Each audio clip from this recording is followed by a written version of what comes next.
मिथिलांचल के पवित्र भूमि पर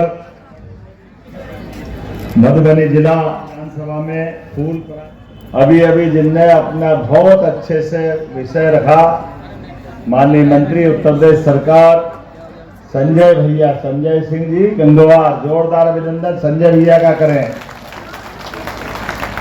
और क्या बोलती है हमारी बहन शीला मंडल जी, जोरदार अभिनंदन आपके अपने नेता शीला जी के लिए। इस मंच पर ही विराजमान डॉक्टर अजीत चौधरी जी, आपका भी अभिनंदन, विधानसभा के आप प्रभारी भी हैं। भाजपा नेता राम सुंदर जी यादव, जोरदार अभिनंदन यादव जी का भी करें। जेडीयू की वरिष्ठ नेत्री विक्रम शिला यादव जी, जोरदार अभिनंदन हमारी बहन का भी।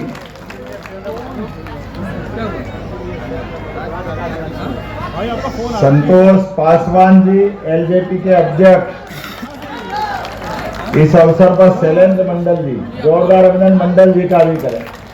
और पूरे मंच का एक बार दोनों हाथ जोड़ के आप सबको प्रणाम करता हूं। और मैं बाबा महाकाल की धरती से आता हूं और इसलिए एक बार जोरदार जयकारा लगाए, महाकाल महाराज की, सीता मैया की, प्रभु रामचंद्र महाराज की, गोपाल कृष्ण भगवान की।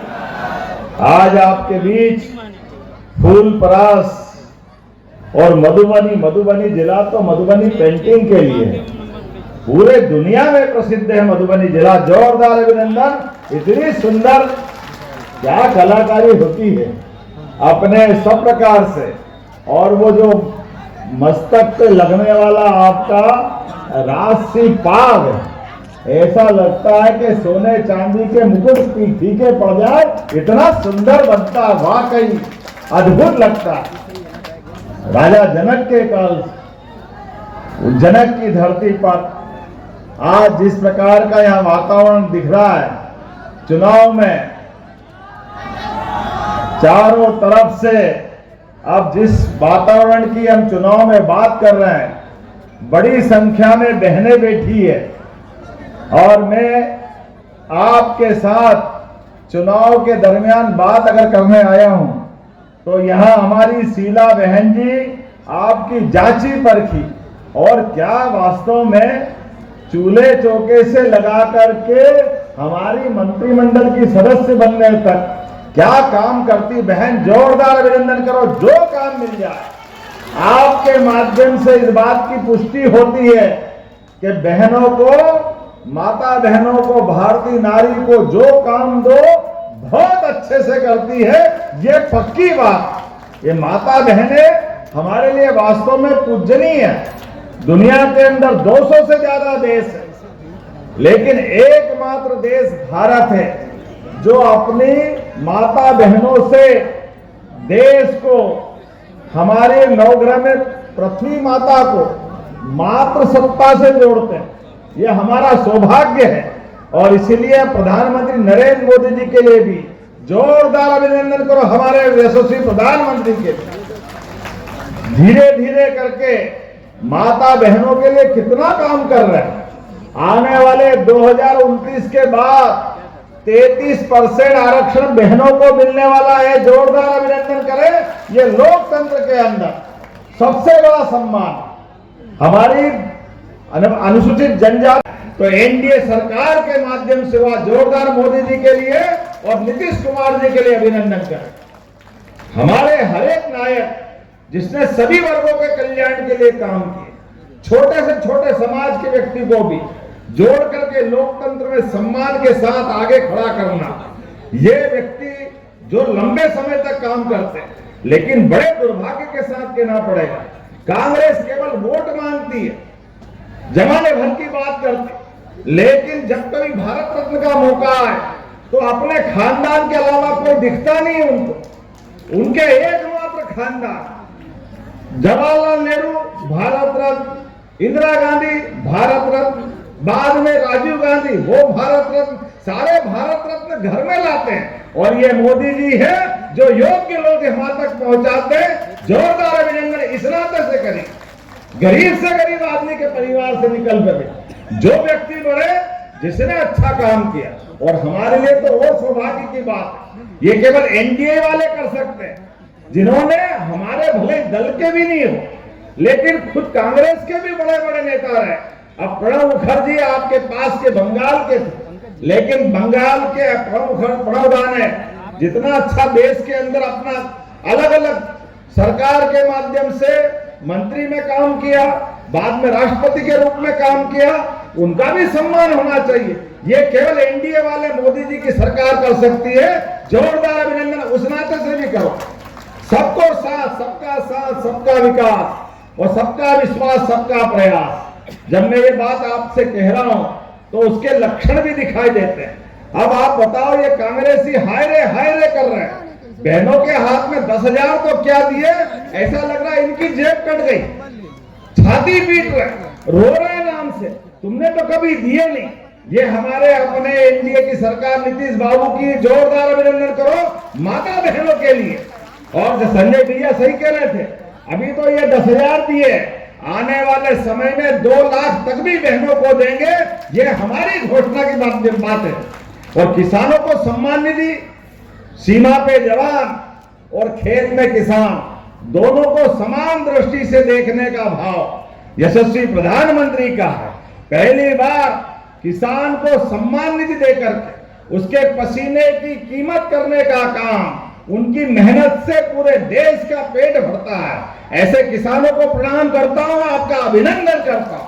पहली बार किसान सम्मान निधि अगर किसी ने दी है तो हमारी एनडीए की सरकार और माननीय प्रधानमंत्री नरेंद्र मोदी जी के माध्यम से मिली।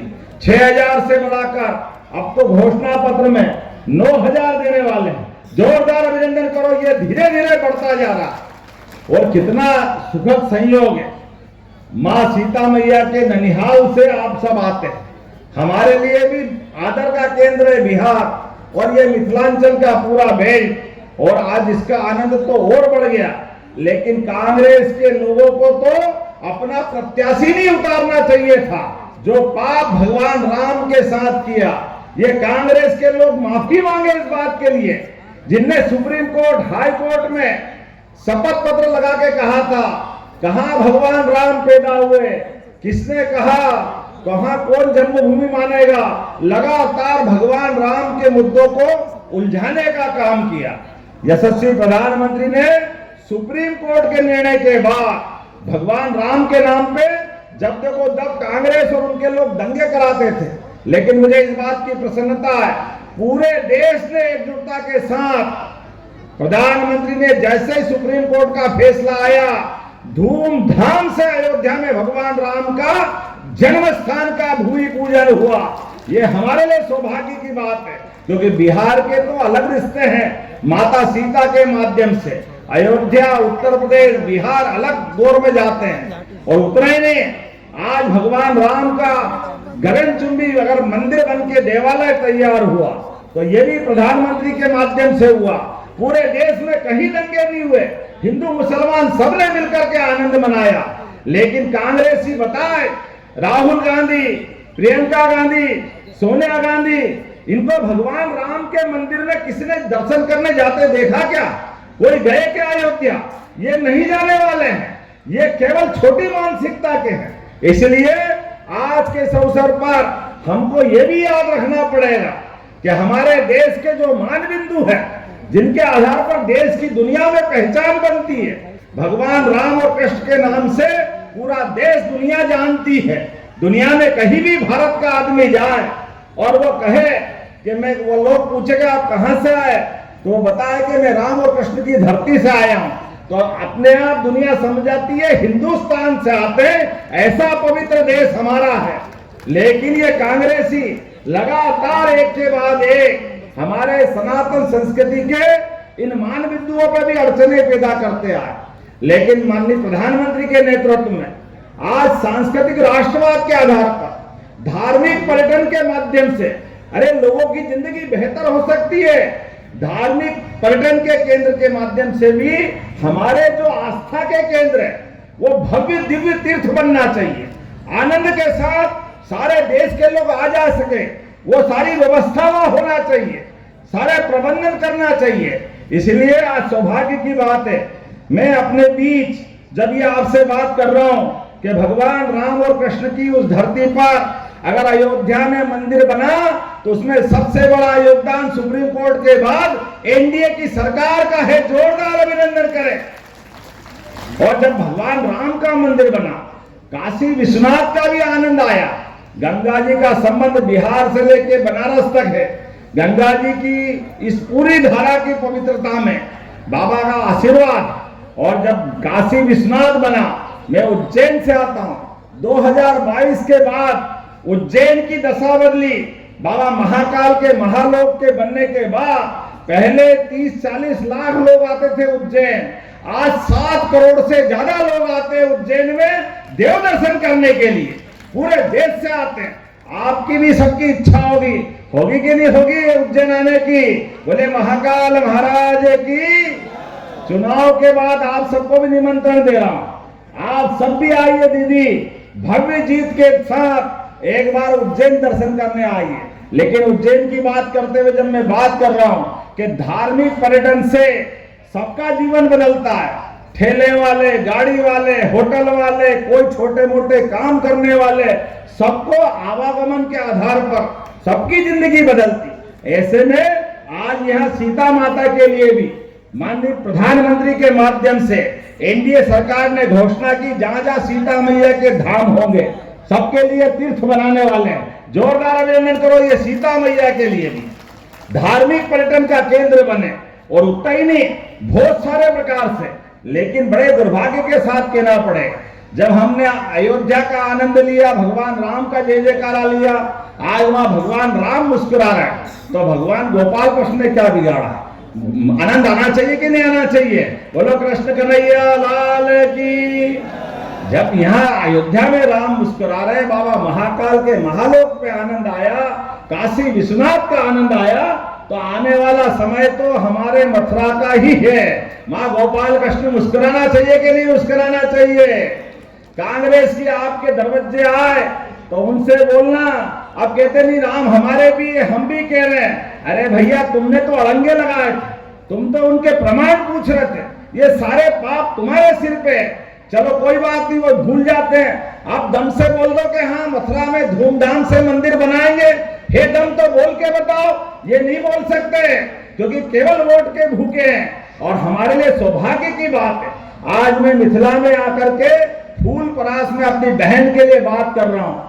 मैं इस बात का लिए जरूर बोलना चाहूंगा कि जनतंत्र के अंदर ये हमारी पार्टी का जो नारा है, सबका साथ सबका विकास, ये केवल बोलने के लिए नहीं, ये हर एक व्यक्ति के लिए।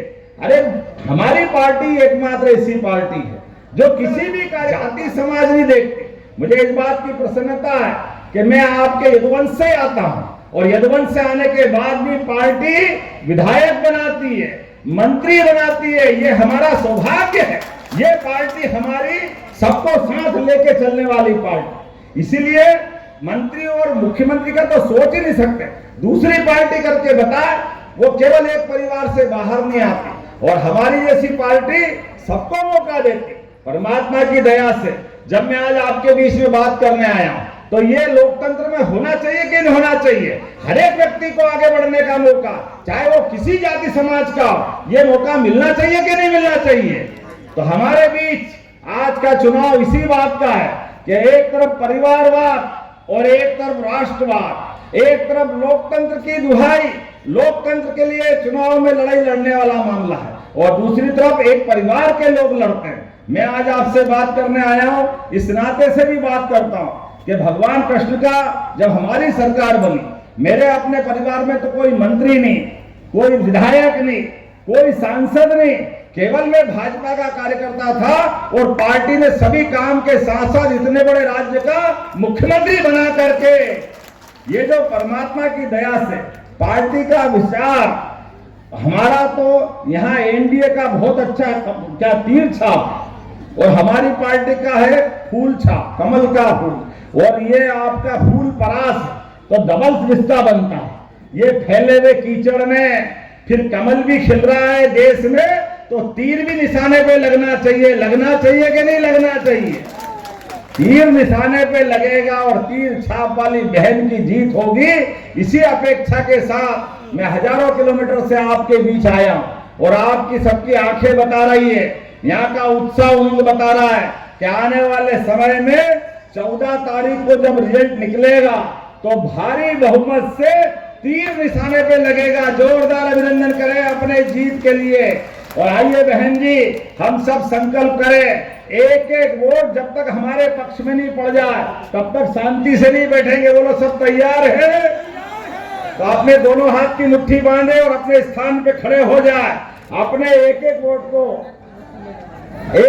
वोट जब तक पक्ष में नहीं डल जाए तब तक शांति से नहीं बैठेंगे।